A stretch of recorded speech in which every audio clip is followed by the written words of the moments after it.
Hi friends, in 2021 I released Woke the Movie, which was my attempt to link numerous internet conspiracy theories into a shared universe, kind of like the MCU.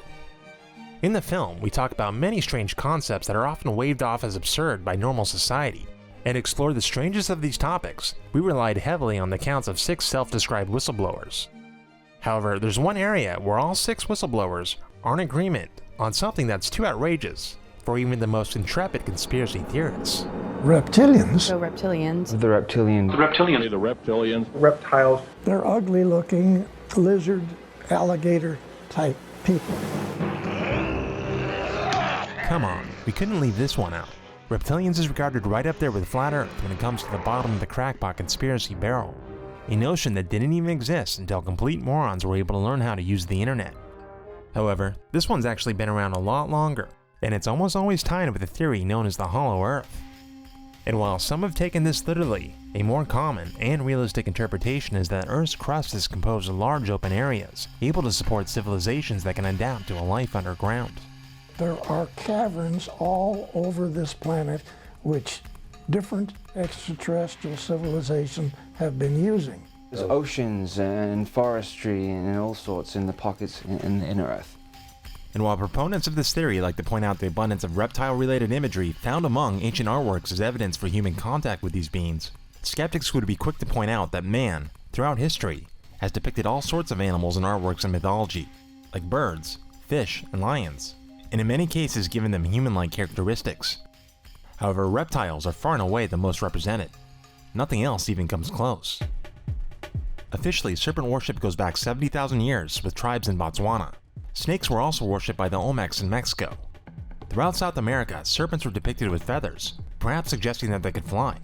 In ancient mythology of native Australians teach that humans are created by the dreams of a lizard. Egypt and Sumer also had their reptile deities. And ancient legends and works of art from around the globe clearly depict reptile-type people, such as the Nagas or snake people in India. Even today, snake symbolism is so abundant you hardly notice it, and depictions in pop culture of super smart reptiles are common. And according to my whistleblowers, it's not just one race of these guys, there's several.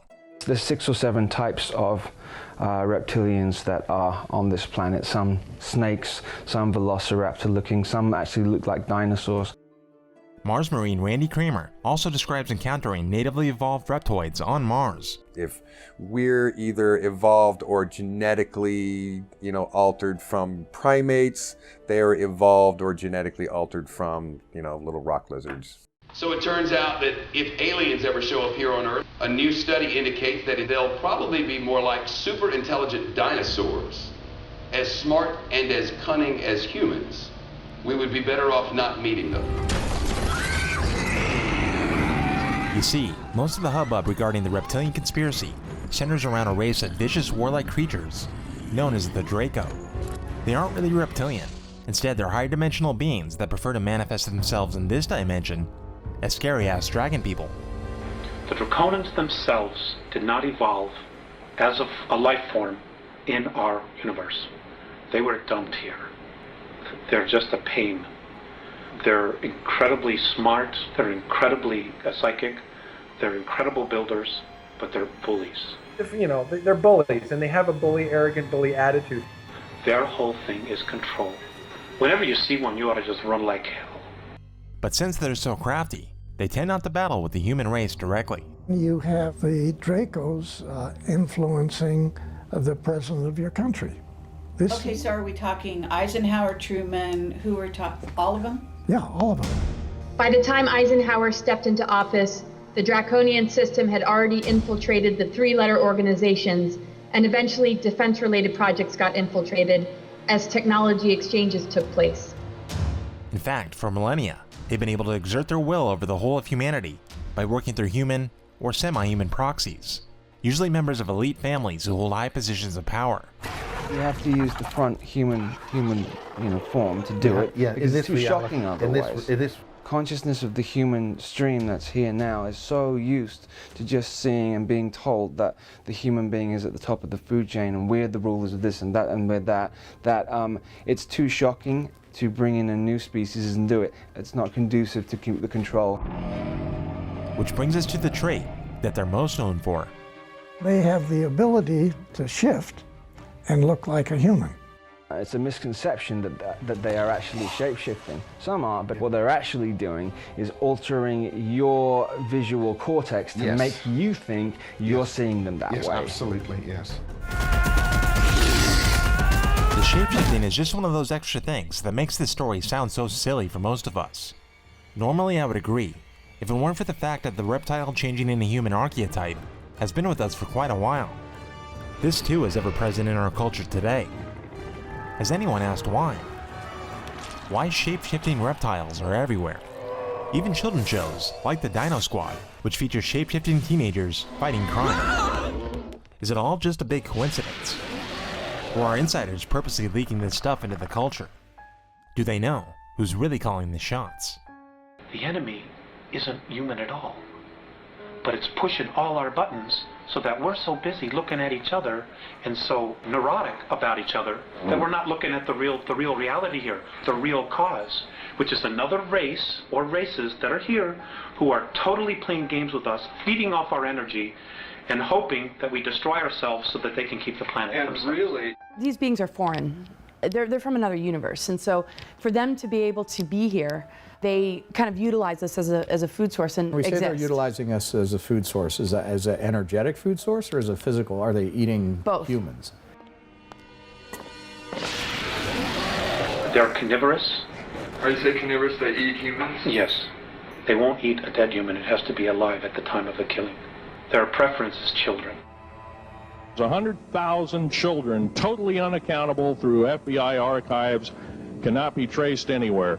You know, Westchester County, in the last 5 years, 3,000 children in Westchester County, New York, have vanished without a trace. Where are they going? Nobody's ever seen them. I think they're hauled underneath in some of these bases and they are summarily done away with and they are literally eaten. These children were food. And I'm supposed to just shut up and not say anything about it because people don't want to hear it? That's tough. That's tough.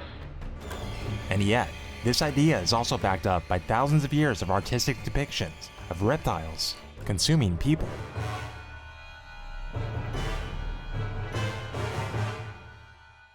But if this were actually taking place on a large scale, then it might explain some of the strange anomalies with some of these missing person cases. Every year, hundreds of people are reported missing in national parks and forests, many of them children. But a small percentage of the cases have search and rescue crews continuing to scratch their heads.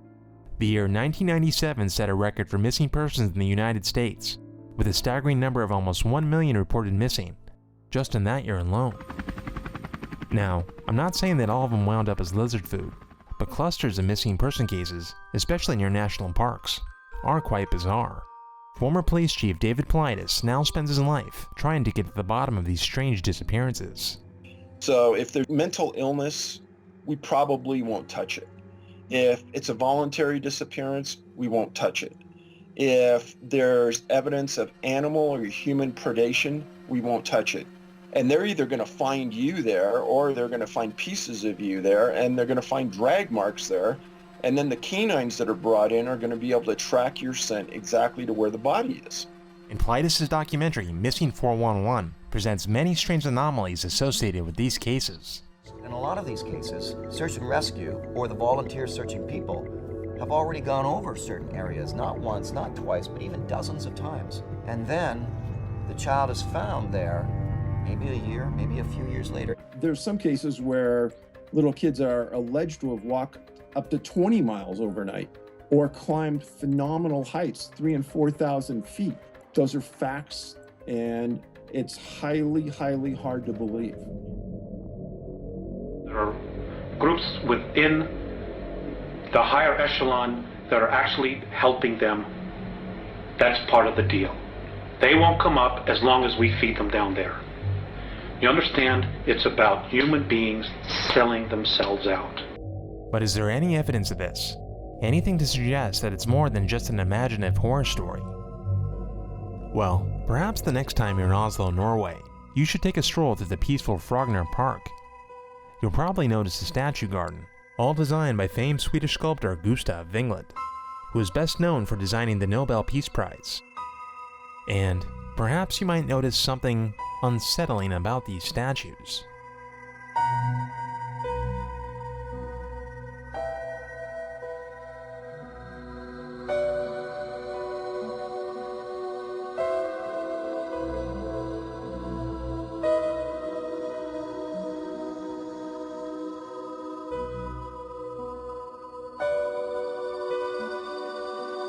Perhaps a message hidden in plain sight.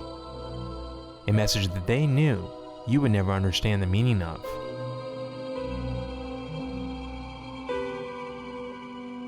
This is where the battle is, between light and dark. You've got the Greys over us, you've got the Reptilians underneath us, and between us you've got humanity, sandwiched in the middle, wondering what the hell is going on here.